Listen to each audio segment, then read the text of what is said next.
রব্বুল আলামিন বলে, বান্দা কখনো কারো বিচারক হইও না। বিচারক জায়গাটা বড় মারাত্মক কঠিন।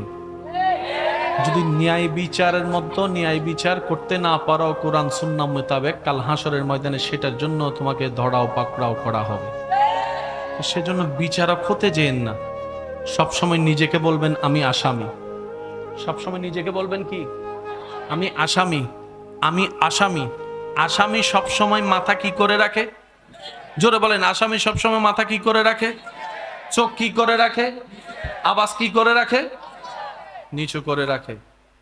এই চিন্তা নিয়ে যদি আমরা এখন চলি, কালকে থেকে দেখবেন এই এলাকার অর্ধেক সমস্যা।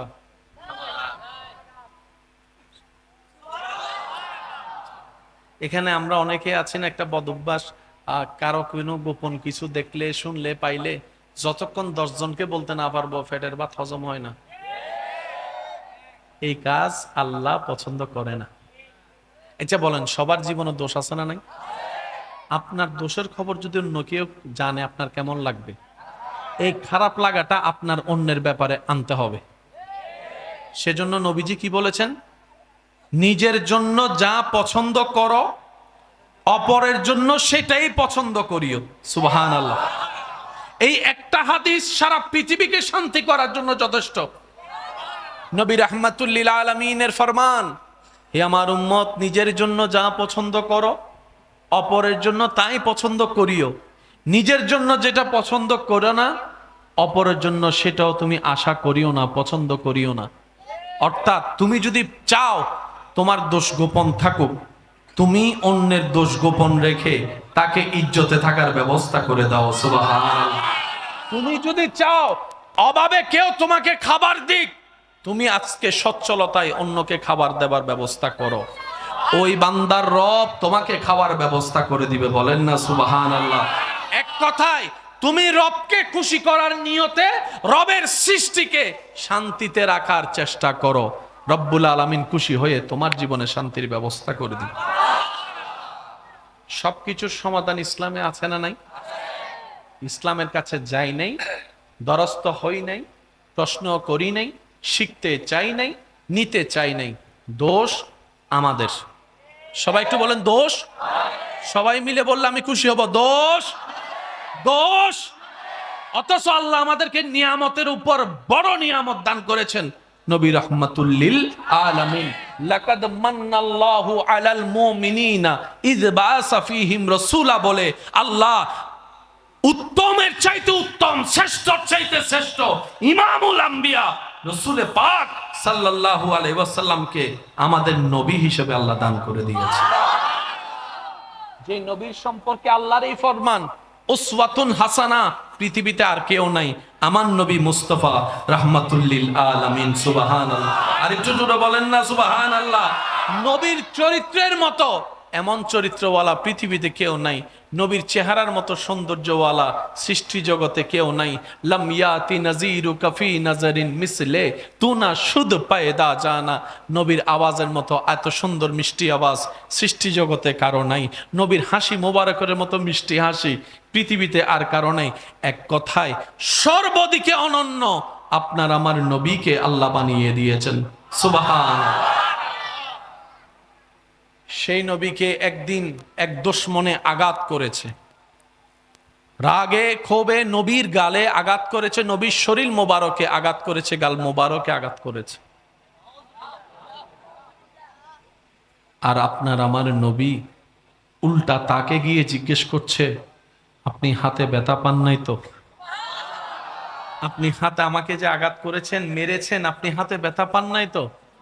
উল্টা নবীজি গিয়ে জিজ্ঞেস করছেন। সেই নবীর উম্মত আপনি আমি, সেই নবীর উম্মত। যাদের অন্তরে রবের ভয় আছে তাদের অন্তরে আগুনের ভয় নাই, মাছের ভয় নাই, ছুরির ভয় নাই, রোগের ভয় নাই, অভাবের ভয় নাই, আক্রমণের ভয় নাই, হামলার ভয়। আর একটু জোরে বলতে হবে, হামলার ভয়, তৃষ্ণার ভয়, ক্ষুধার ভয়, আক্রমণের ভয়, সম্পদ হারানোর ভয়, সম্পদ হারানোর ভয়, সন্তান হারানোর ভয়, স্ত্রী হারানোর ভয়, স্বামী হারানোর ভয়, আর জগৎ জানে যার অন্তরে ভয় নাই তার অন্তরে টেনশন নাই, যার অন্তরে টেনশন নাই তার মনের মধ্যে অশান্তি নাই, যার মনে অশান্তি নাই তার মনে শান্তি আসবেই। এটাই তো বাস্তবতা, বাহ্যিক চোখে দেখা যায়। কিন্তু রব্বুল আলামিন বলে তোর মনের মধ্যে যেহেতু তুই আমাকে ভয় করিস, ইত্তাকুল্লাহ আয়াতকে আমল করেছিস, বান্দারে আমি আল্লাহ দয়া করে সৃষ্টি জগতের ভয় থেকে তোকে মুক্তি দান করতে করতে এমন মুক্তি দান করলাম, কবরের ভয় থেকেও মুক্তি দান করে দিলাম, হাসরের ভয় থেকেও মুক্তি দান করে দিলাম, জাহান্নামের ভয় থেকেও আমি আল্লাহ দয়া করে তোরে মুক্তি দান করে জান্নাত করে দিলাম। তারাই ভয় থেকে মুক্ত যারা রবকে ভয় পায়। আরেকটু জোরে বলেন। আপনার আমার নবীকে আল্লাহ তাআলা হুকুম দিলেন, আমাদের নবীকে, হাবিব মক্কা থেকে হিজরত করেন, মদিনায় চলে যান। রাতের ঘুট ঘুট অন্ধকার,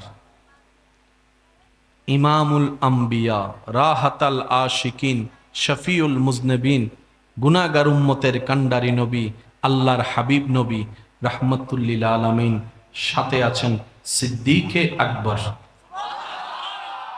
চারদিকে বলেন, চারদিকে, আবার চতুর্দিকে কাফেরদের উপদ্রব, হত্যা করার প্ল্যানিং, হামলা করার চেষ্টা। এখনো যে পাহাড়ে উঠতে গেলে সিঁড়ি থাকা সত্ত্বেও 3-4 ঘন্টা লেগে যায়, সুস্থ মানুষের কোমর হাঁটু ব্যথা হয়ে যায়, সেই তখন সিদ্দিকে আকবর আর নবী রহমতুল্লিল আলামিন আল্লাহর হুকুমে সে পাহাড়ে উঠে যান।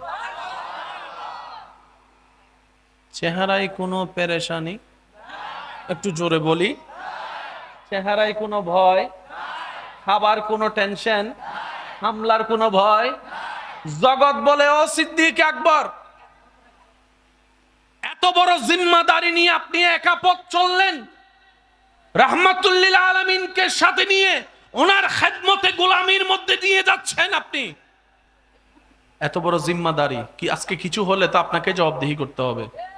সিদ্দিক আকবর বলে যে অন্যদিন কিছু হলো হতে পারে, আজকে কিছু হবে না, আজকে কিছু হবে না, অন্যদিন হলে হতে, কিন্তু আজকের দিনে কিছু হবে না।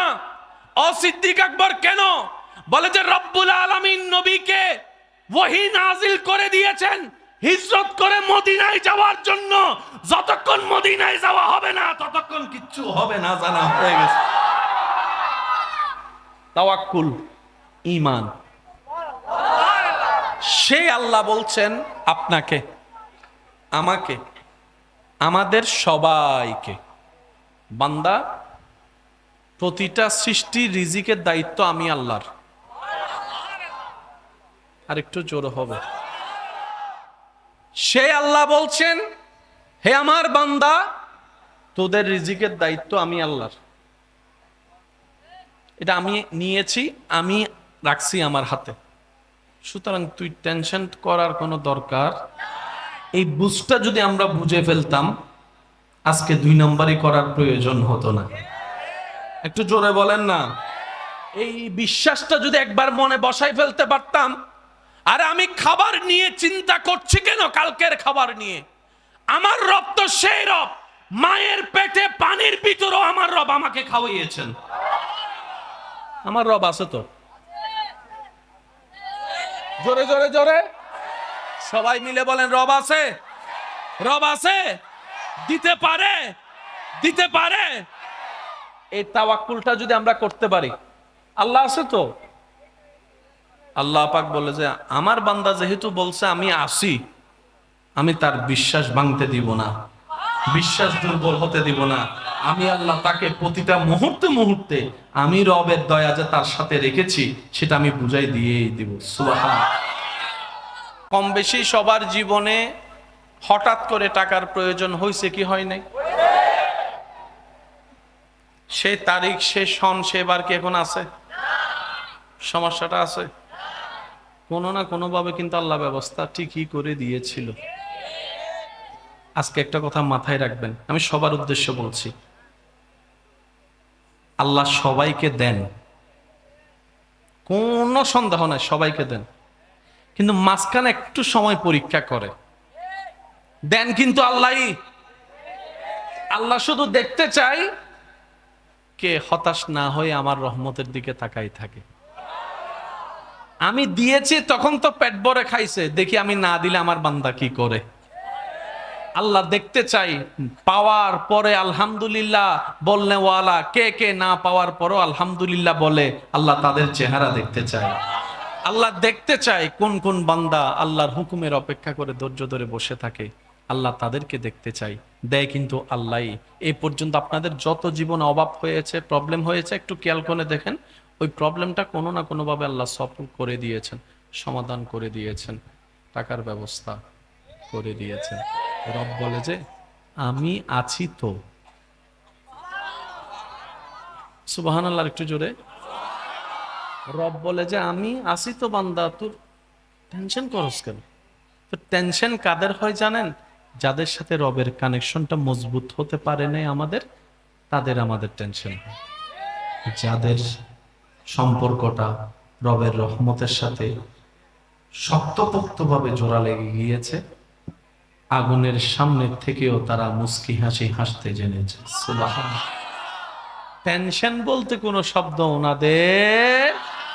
আল্লাহ পাক আমাদেরকে সেই নিয়ামত অর্জন করার তৌফিক দান করুন। মন খুলে বলেন না আমিন। আল্লাহ পাক আমাদের সবাইকে রবের প্রিয় বান্দা হয়ে কবরে যাওয়ার তৌফিক দান করুন। এবার আমি বলবো, আপনারা শুধু আমাকে উত্তর দিয়ে সহযোগিতা করবেন, পারবেন তো ইনশাআল্লাহ? রিজিকের মালিক আছে? জ্ঞান দেওয়ার মালিক আছে? বিপদ থেকে মুক্তি করার মালিক আছে? মাশাআল্লাহ। সন্তান দেওয়ার মালিক আল্লাহ আছে? মাশাআল্লাহ। সুস্থতা দেওয়ার মালিক আছে? আছে? দেখে, শুনে, জানে, দিতে পারে, দিতে পারে, দিতে পারে। এই বুঝটা বুঝে এখনই মনের মধ্যে বলেন, আজকে থেকে আমার জীবন নিয়ে অতীত বর্তমান ভবিষ্যৎ নিয়ে কোনো চাওয়া নাই, কোনো পাওয়া নাই, কোনো ইচ্ছা নাই, কোনো স্বপ্ন নাই, কোনো আপত্তি নাই, কোনো আফসোস নাই, কোনো হা হুতাশ নাই। আজকে থেকে আমি আমার মন, আমার ব্রেন থেকে বলতে শুরু করলাম, পাইলেও আলহামদুলিল্লাহ, না পাইলেও আলহামদুলিল্লাহ, মন মতো হলেও আলহামদুলিল্লাহ, মন মতো না হলেও আলহামদুলিল্লাহ। আমার চাওয়া যদি পূরণ হয়, আমি আজকে থেকে যদি একবার আলহামদুলিল্লাহ বলি, রবের দরবারে একটা বার যদি শুকরিয়ার সিজদা দিই, আজকে থেকে আমার মন মতো কোনো কিছু না হলে আমি ডবল সিজদা দিব, ডবল শুকরিয়া করব। জগৎ আপনাকে জিজ্ঞেস করবে, তুই কি বেটা পাগল হয়ে গিয়েছিস? চাইলি একটা, রব দিল আর একটা, তুই এতে খুশি কেন হয়ে গেলি? আপনি আশেক হয়ে উত্তর দিবেন, প্রেমিক হয়ে সেই দিন উত্তর দিবেন, যেটা পূরণ হয়েছে সেটা আমার চাওয়া ছিল, আর যেটা পূরণ হয়নি দিয়েছেন রব, সেটা রবের চাওয়া ছিল, রবের চাওয়া ছিল। আরে আমার সমস্ত কিছু তো আমার রবের নামে কোরবান। আমার রব যেটাতে খুশি, আমি বান্দাও আজকে থেকে সেটাতে খুশি। সুবহানাল্লাহ। তখন আপনাকে রব এমন ভাবে দিবে, থাকতেও পারবেন না। সুবহানাল্লাহ। মন খুলে বলা যাবে সুবহানাল্লাহ। আচ্ছা, এবার আসেন।